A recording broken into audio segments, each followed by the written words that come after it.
I won't let it get to me. Filled with nothing but malice and contempt, it speaks. Don't get in my way. He tries desperately to wrench its hands away, but with each struggle, Hugo's movements begin to weigh heavier and heavier. And oh, what a hefty price has been paid for your stupid little blunder.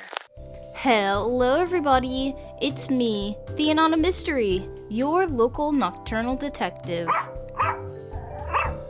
And Mona, my trusty crime-finding dog. And our good friend Inan Silvarinth. Tonight we're going to continue our investigation of Stillwater by Studio Clump. In our last session, we met Hugo, a tired 30-year-old private detective with a mysterious but burdensome past. While he and his partner in crime, Colby the Bloodhound, and Noah too I guess, spend the morning of their day off organizing the office, a young woman with a frantic look in her eyes comes in pleading for help. Introducing herself as Nina, she fears someone named Louis will take her grandfather away if someone doesn't watch over him tonight. Despite the lurking, heavy voices giving Hugo anxious warnings, he agrees to take on the case. As they walk into the manor, Nina introduces the duo to Henry Mortimer, her grandfather, and the current head of the Mortimer household, although he looks very different than expected. We left off right when Hugo gave Noah a warning to look after Nina and Henry while they investigate the mansion. Due to the serious nature of the topics discussed in this video, I'm going to include the trigger warnings on screen once again. With everything having been outlined, let's dig right in. It's time we get to work. Right, Colby? Investigation start. Alright, let me save that here. Mr. Mortimer sits motionless by the corner of his room, his gaze never leaving the rain. A word! An interview, please! None of the paintings? No, I can't click on the paintings. Oh, dresser. A large bookshelf stands close to the entranceway. It contains a couple of photo albums and a few phone books. What are these? A delicate arrangement of violets and white roses. They seem to be fresh and fairly new. The phone? An old rotary dial telephone. It looks like it's still in good use. I guess The doggy shakes. the doggy shakes. Oh, now you can click on these. Frames decorating the walls are covered in white sheets veiled with a thin lining of dust at the top of each. Those must be all the people that died. Wow, there's so many paintings covering the walls. Are there more like this all over the house? Yes, my grandfather commissioned many back in the day. But sadly, he doesn't do that anymore. Nina, I can't help but notice the paintings are covered. How come? I did that. I covered them up for my grandfather's sake. For his sake? Yes, he was pretty obsessed with them, you see. There were times when he would mutter to himself and would just stare at the paintings for days on end. It worried me so much that I had to cover them all. Since then, he hasn't stared at any of them. He just sits quietly, looking outside. I see. About the paintings, I also noticed they all have a similar theme. They all had water in them. I know this isn't a coincidence since you've told us before, but if there's anything you know, anything at all, then please tell me. Noah, can I ask you a question first? Sure, go ahead. Do you believe in mermaids? That man ate a mermaid and got eternal youth? Ooh. Mermaids? I don't suppose I do. Why? Casting her gaze to the floor, Nina anxiously fidgets and tightly clasps her hands together. She then briefly sighs and continues. Well, there's this story, or rather, more like a fairy tale, that my family has passed down. A fairy tale? Yes, well, it feels like one to me. It's about a fisherman who fell in love with a mermaid. Every day and night he would go out by the shore to gaze at her beauty, but one day she vanished, leaving him confused and heartbroken. Determined, he would sail many seas for a chance to see her again. Sailing from coast to coast, new lands beyond and back, he would go. Not long after, fortune followed him all throughout his journey and made him one of the wealthiest and most highly respected in his village. However, despite all the wealth he gained through his travels, he never found the mermaid again. She would only be a dream, nothing more. And that's the end of the story. And it doesn't end happily, but I guess there's a lesson behind all of it. I just never understood it. What do you think happened to the mermaid? I know it's an exaggeration, and yet I can't help but wonder. It's hard to say. I just feel bad for both of them. Huh? To be honest with you, I'm not a fan of sad endings. If it were me, I would wish the fisherman and the mermaid could see each other again. Or at least that's what I think. Even if they weren't meant to be with each other? Yeah, I think so at least. I wouldn't want to imagine going through a journey all by myself. It's hard being alone. A journey all by yourself? Mortimer Estate, 11:30 p.m.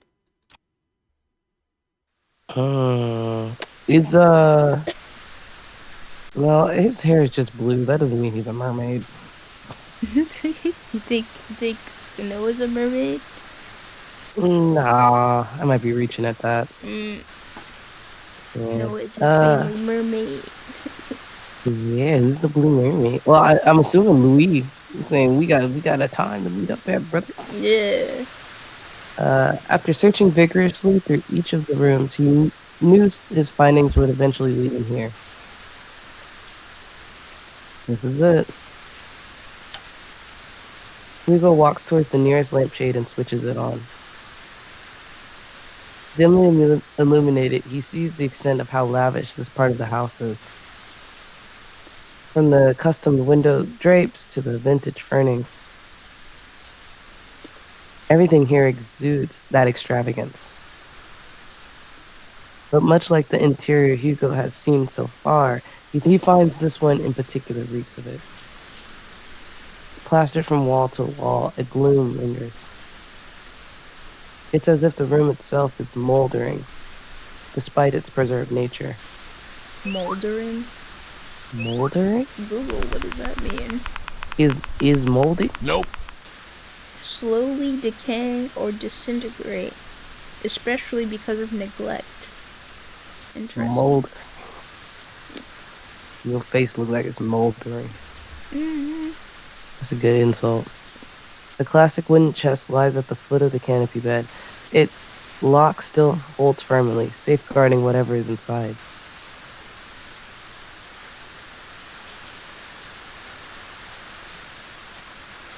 A meticulously organized set of academic books, ranging from non-fiction to geography, are all on display. However, hidden away beneath the vast collection are some children's fairy tales, all carefully kept.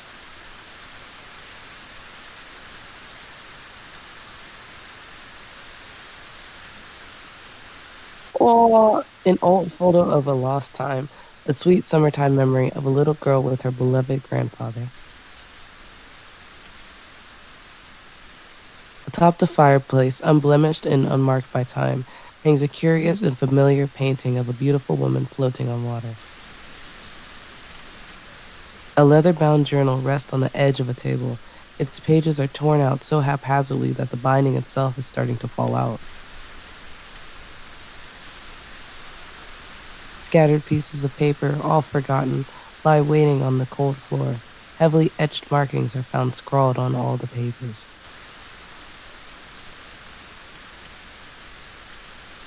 A pristine pearl-white tea set sits patiently by, untouched and unused for quite some time.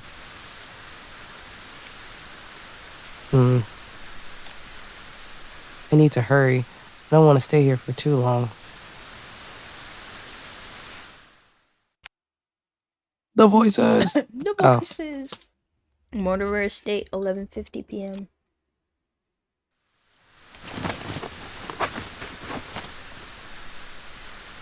He searches and searches, and still there's no sign of Louis.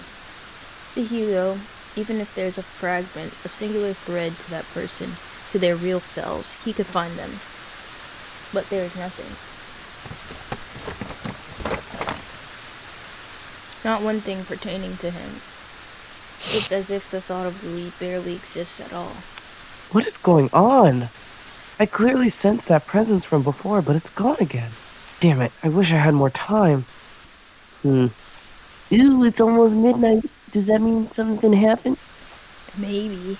What time? I thought like 4 o'clock was like the witching hour. Oh, yeah. But then again, creepy stuff happens at 12. Yeah. Midnight. No, calm down. It has to be here. I just need to focus. He ponders again, retracing every step and every little detail, hoping that he's overlooked something. Yet all he knows is that the one tangible thing that connects him, that tethers so closely to the space, and most of all to Henry, is the letter.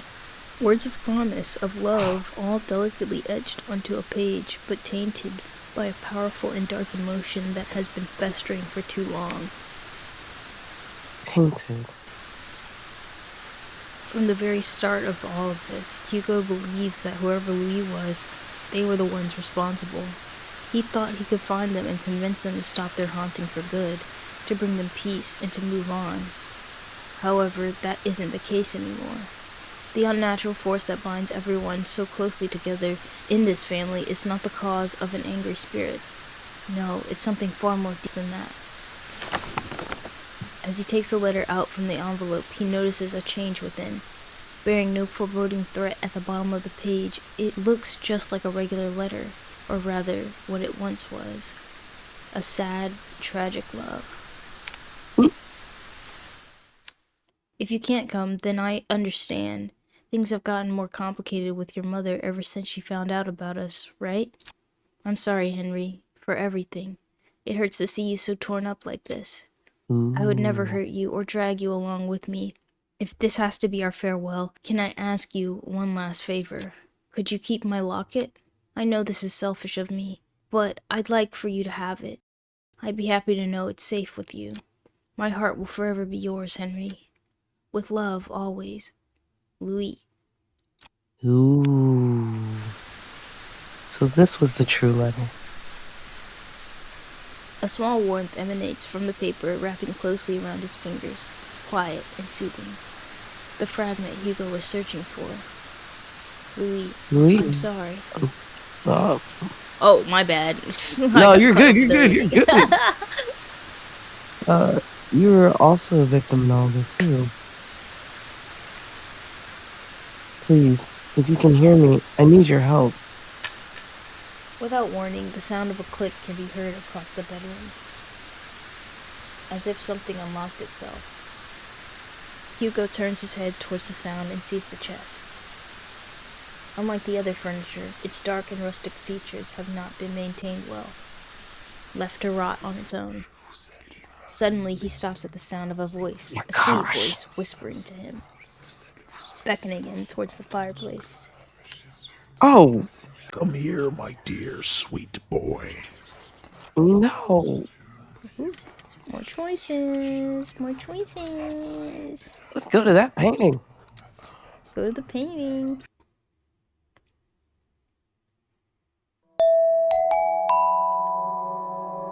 There, mounted by the fireplace, is a painting of a beautiful woman floating on water. This reminds me of, Yeah, I don't remember the name of the painting though. It's like the one who was dancing. It's Ophelia, I think. Ooh. Ophelia painting? Yeah, Ophelia's painting. It looks just like this. Cool. Her pale skin is incandescent, brilliantly prominent against the contrast of the dark, murky waters that keep her hidden, keep her bound to the canvas. Hugo stares intensely at the picture. An emphatic sorrow swells within him, disarming his very senses and forcing him to inch closer, surrendering himself to the sweet song. Poor thing, how lonely you must feel. You are a lot like him. Like Henry. Gulp. As Hugo approaches closer and closer to the painting and his mind screaming to run, he sees it. He can finally see beyond the facade the lady portrays, for what the painting truly is. But don't worry. I can take away that sadness. A deformed creature, a mermaid, floats above the surface. The voice whispers. A large, hollowed eyes stare back, boring deeply into his eyes. Her skin is melting, bleeding heavily, its black ichor as it gushes out from the canvas.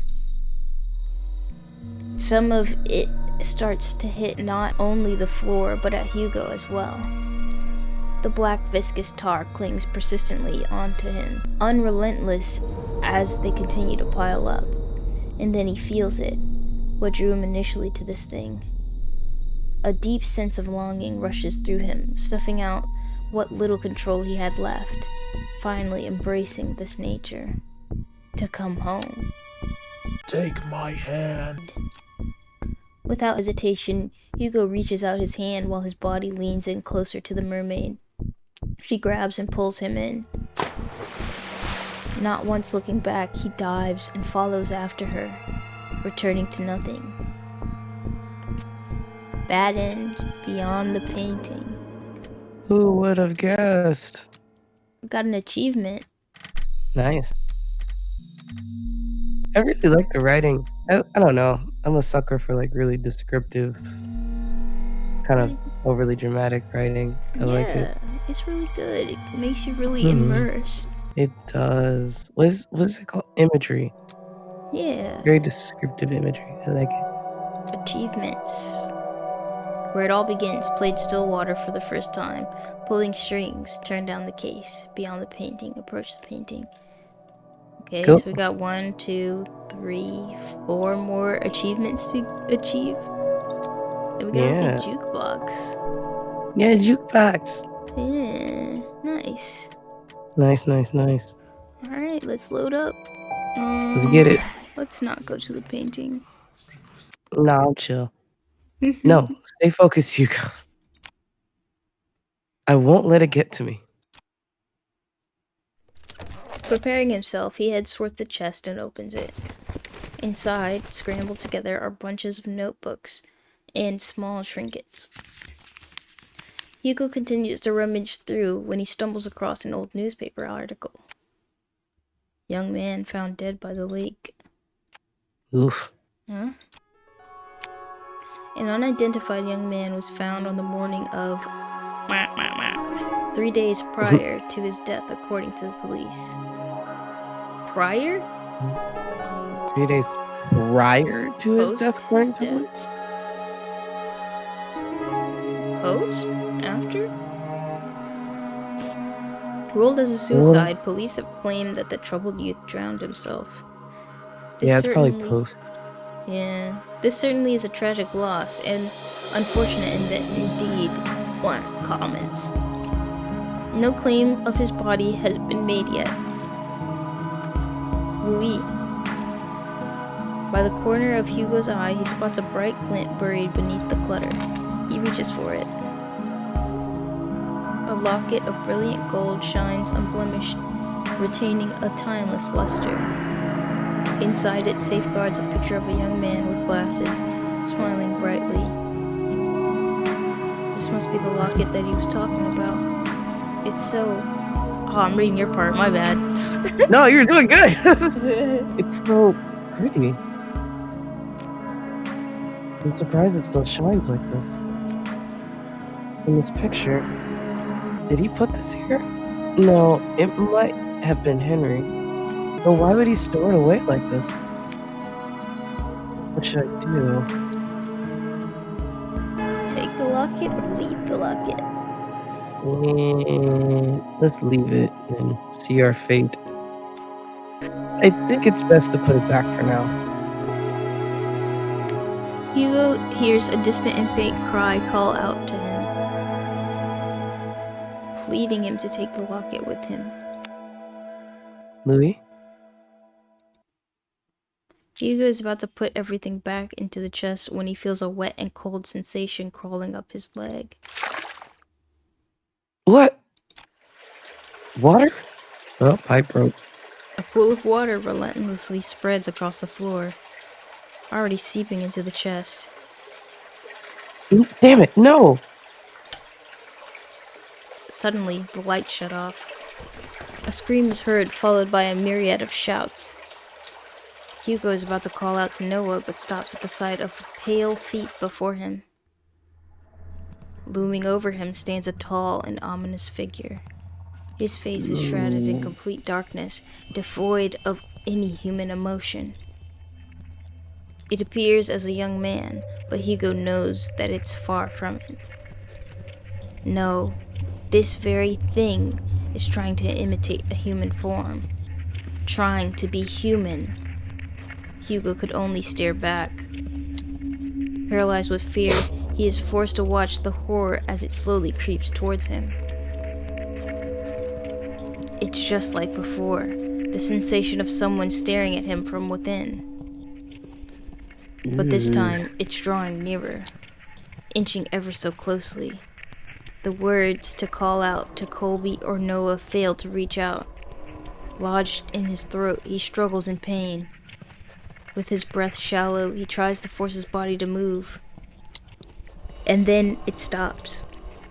Looking down at Hugo, filled with nothing but malice and contempt, it speaks. Oh man. Stop moving the camera. Don't get in my way. All of a sudden, the door to the bedroom slams shut, and the entity disappears. The tension from his body finally releases its agonizing grip, and he gasps desperately for air. His vision blurs, and his breathing is haggard. He staggers towards the door. He yanks at the handle several times, but it's tightly jammed. Fuck. No, Colby! To his dismay, he's only greeted with silence at the other end of the door. Damn it. From a distance, he faintly hears the sounds of Colby's restless barking as it gets further away from the house. Hugo rushes towards the window. He tries to pry it open, but just like the door, a heavy force prevents him from doing so, like being underwater. His movement slow and drawn out, as if being dragged down by that thing. Fuck this. Frantically looking around the room, he spots a nearby chair. Without a moment sooner, Hugo grabs the chair and starts to strike the window. Bit by bit, the window cracks, getting larger with each blow, splitting off smaller pieces. What the hell is this thing made of? Still trying to catch his breath, he musters all the strength he has left for a final blow. Damn you, just break all right. Oh, pfft. You chill. No, Yeah, you just break already. Let me out. Clearing out the remaining glass shards, Hugo peers his head out to see any railings. However, he discovers instead that the wall adjacent is covered in ivy. Despite how heavy the rain has drastically become, he reaches out for it, grabbing a handful of vines. Carefully, he climbs out of the window, gripping tightly and making sure he doesn't lose his footing. Yet to his luck, the patch of vines he clutches start to tear away from the wall. Out of desperation, he struggles to find his grip on another, but fails when his hands slip out of reach. Shit! Clamoring wildly as he loses grip on the ivy, he crash lands down onto a thicket of bushes. Air forced out of him, he heaves uncontrollably, trying to even out his breathing. But even this is laborious. An immense pain spreads across not only his back, but his entire body. God, I'm getting too old for this. You're 27. Nah, he's 30. The other one's 27. You're 30. Not that old. You're not even old. Although his body screams out in pain, he forces himself up. There's still time. I can do this. I have to do this. With staggering feet and haggard breathing, he makes his way to the place where it all started. Where? To the lake. Oh, To the lake where this tragedy starts and ends. sorry. Lake. Lake. XX, the question mark, question mark. O'clock. The witch you know. Finally entering through the park, Hugo calls out to Colby and Noah. Colby, Noah, where are you? He hears faintly the sounds of barking and echoes of people yelling in the distance. He rushes towards the echoes, guiding him through the downpour. With his heart racing and blood rushing to his head, he finds his way to the lake. Drawing closer, he sees Nina giving chase to her grandfather. Unfortunately, she doesn't get too far as Noah stops her. Grandpa! Stop! Grandpa! Let me go! My grandpa, he's... No, Nina, it's dangerous. You'll get hurt too. I don't care. I don't want to lose anyone anymore. It's at that instant Hugo trudges against the water, pursuing in Nia's stead. Hugo? No, don't. Please falls death to his ears. Not even the whines and worried cries of his partner could make him turn back. Determined, he forges ahead. Nearing the deep end of the lake, he sees Henry Mortimer gazing directly at the abyss. He looks even more frail and disheveled than before. It's as if all of the life he's lived up until this point has begun to fray, draining every ounce of himself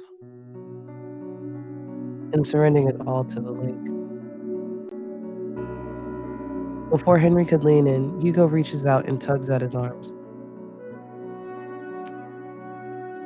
Mr. Mortimer, listen to me.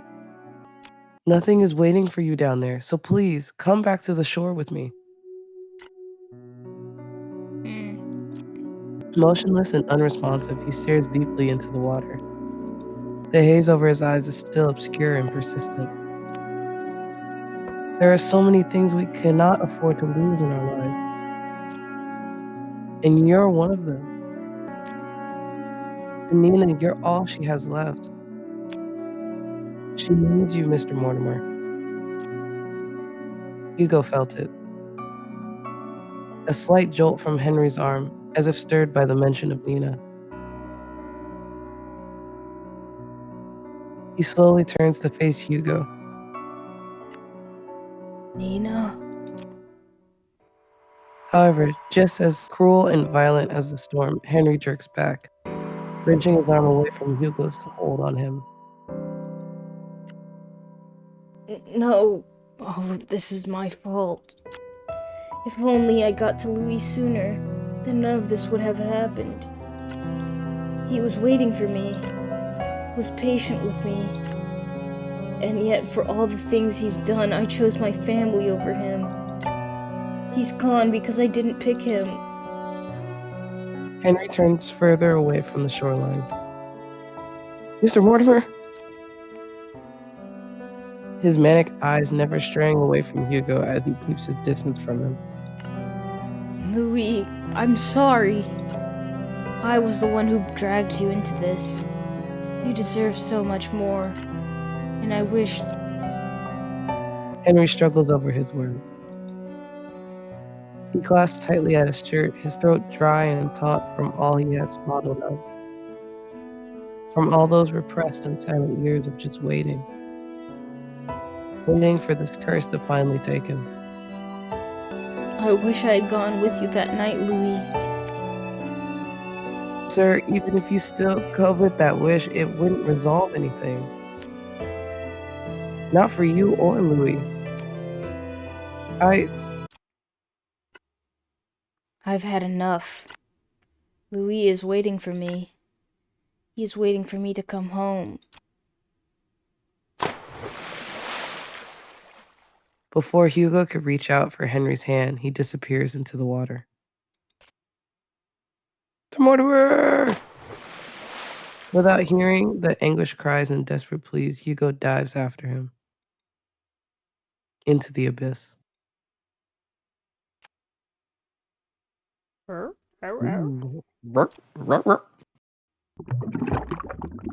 Plunging into icy water, Hugo feels shocks running rampant throughout his body, like spikes continuously piercing from his legs to the tips of his fingers, fiercely and unyielding.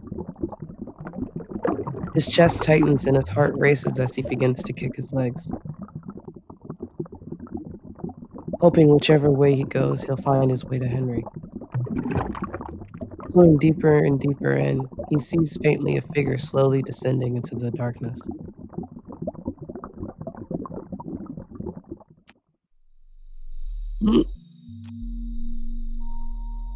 As he finally gets closer to Henry, long snake-like arms stretch across the void and grab Hugo's neck, violently squeezing all the air out of him.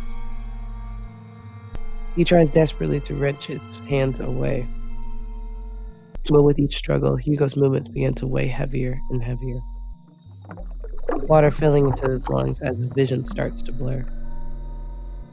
The cold numbness spreads. Tired and motionless, he watches on as the abyss draws near, swallowing him, embracing him. Let's share this happy ending. Ugh. He feels nothing. His body weightless and floating for who knows how long. It's cold, so very, very cold. How long has it been since he felt this? This empty feeling of just not being here or anywhere.